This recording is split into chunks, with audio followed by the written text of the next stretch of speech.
जानकारी गराउनेछौं।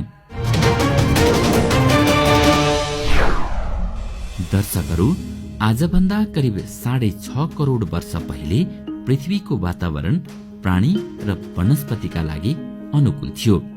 हरियो वातावरण, न्यानो सूर्यको प्रकाश, समुद्री क्षेत्रमा त्यहाँबाट बहने चिसो हावा लगायत अति उपयुक्त वातावरणमा त्यो समय डाइनोसरहरूको जीवन सुखमय रूपले व्यतीत भइरहेको थियो। त्यति बेला यस धरतीमा धेरै प्रजातिका प्राणीहरू थिएनन्।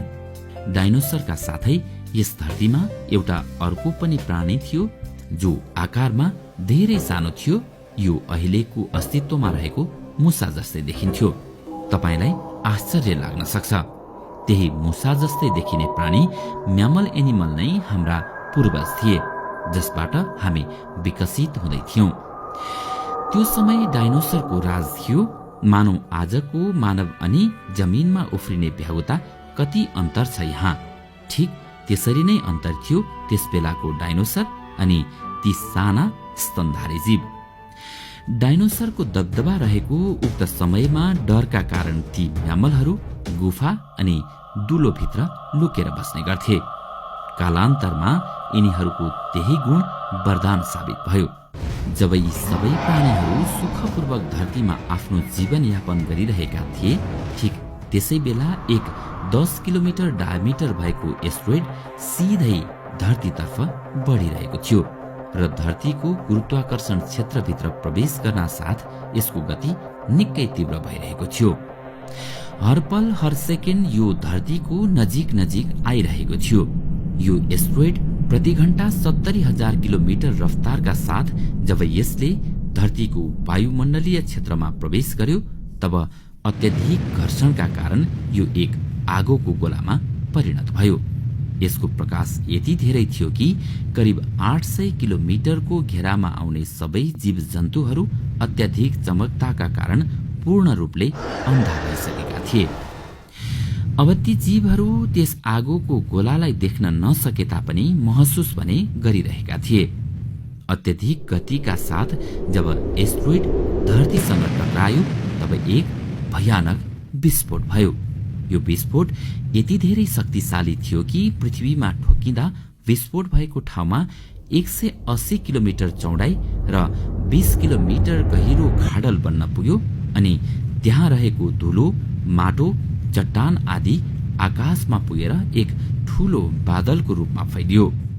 यस्तो भयानक ठक्करबाट यसको तरंग पृथ्वीको भित्री भागमा धेरै टाढासम्म पुग्यो र समुद्रमा खतरनाक छाल उठ्नुका साथै पृथ्वीको चारैतिर डरलाग्दा सुनामी कालहरू बढ्न थाले।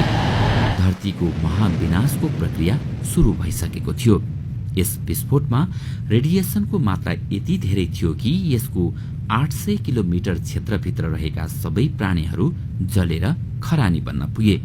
यही गर्मीका कारण समुद्र, ताल, नदी तथा पोखरीको पानी बाफमा परिणत भयो। यस महाविपत्तिमा उड्न सक्ने केही प्राणीहरू केही हदसम्म धरतीको सतही जोखिमबाट बचे पनि त्यो क्षणिक मात्रै बन्यो, किनकि विस्फोटका क्रममा लाखौं मेट्रिक टन धातु, चट्टानका कण तथा धुलो जुन उडेर अन्तरिक्षमा पुगेको थियो, त्यो ठिक 40 मिनेटपछि आगोको गोलाहरू बनेर धरतीमा पानी झैं पर्सिन थाल्यो। धातु र चट्टान लगायत पदार्थहरू धरतीमा बर्सिए तापनि धुलोबाट बनेको बादल पृथ्वीको आकाशमा तैरिरह्यो। उक्त धुलोको अत्यधिक बाक्लो बादल लामो समयसम्म पृथ्वीको आकाशमा रहिरहँदा पृथ्वीमा सूर्यको प्रकाश आउन पूर्ण रूपले बन्द भयो र कैयौं वर्षसम्म यस धरतीमा सूर्यको किरण आउन नसक्दा यहाँका सम्पूर्ण बोट बिरुवाहरू पूर्ण रूपले सुके र तिनीहरू सबै नष्ट भए। धुलोको उक्त बादलले धरतीलाई चारैतिरबाट ढाकिसकेको थियो।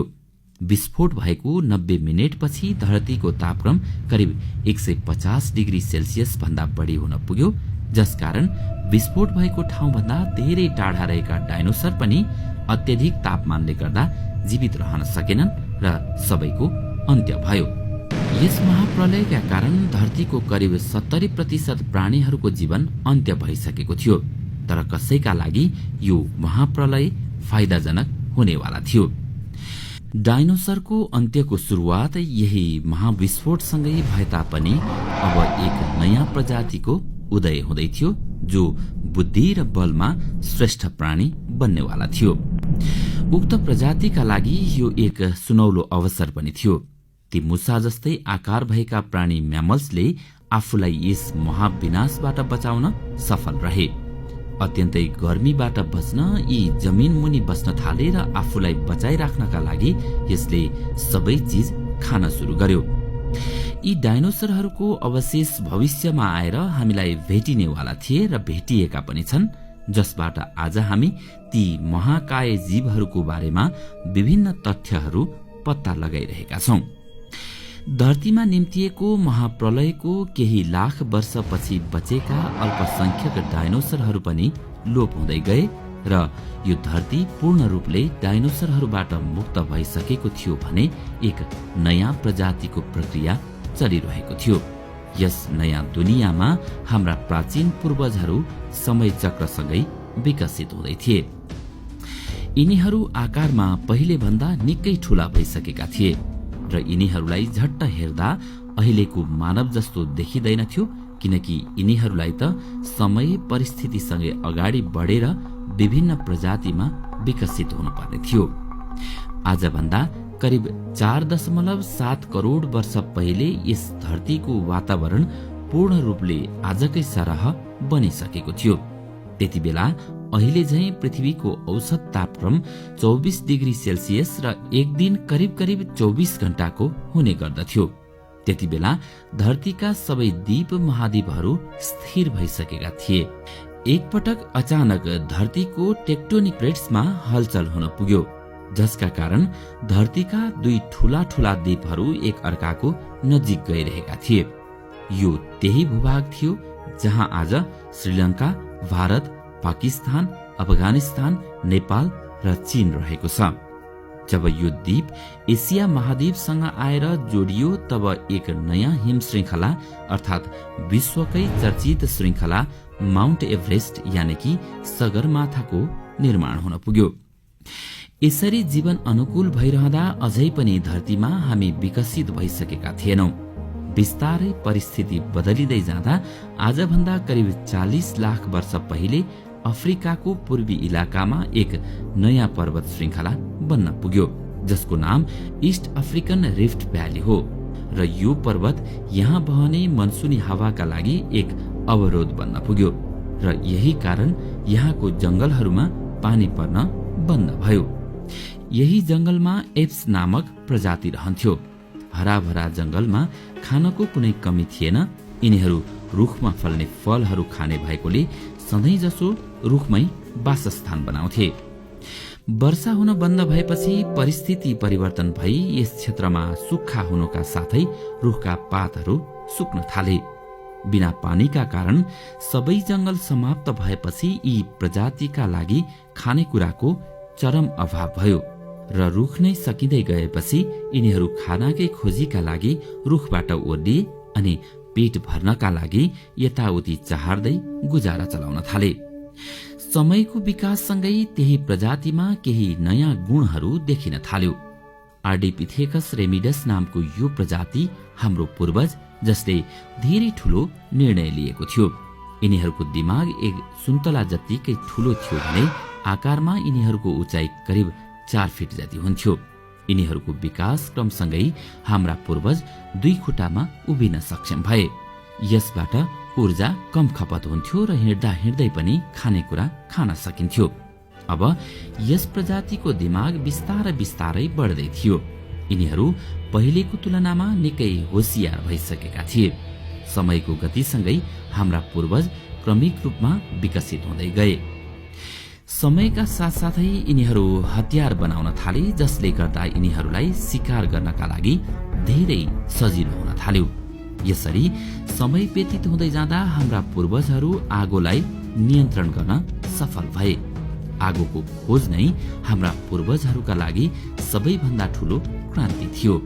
यसले उनीहरूलाई चिसोमा न्यानो दिनु, अँध्यारोमा प्रकाशका साथै काँचो चीजलाई पोलेर खान मद्दत पुगेको थियो।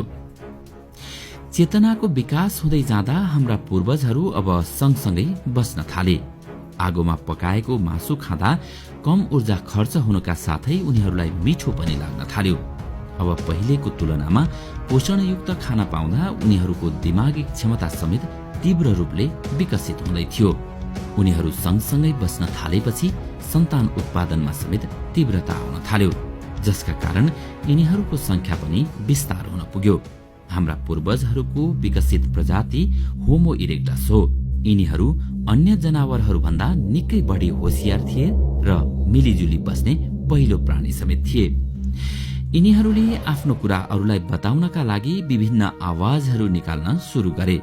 यसैबाट भाषाहरूको निर्माण हुन पुग्यो, जसको सहयोगमा कुराकानी र सन्देश प्रवाह गर्नका लागि ठूलो उपलब्धि मिल्यो।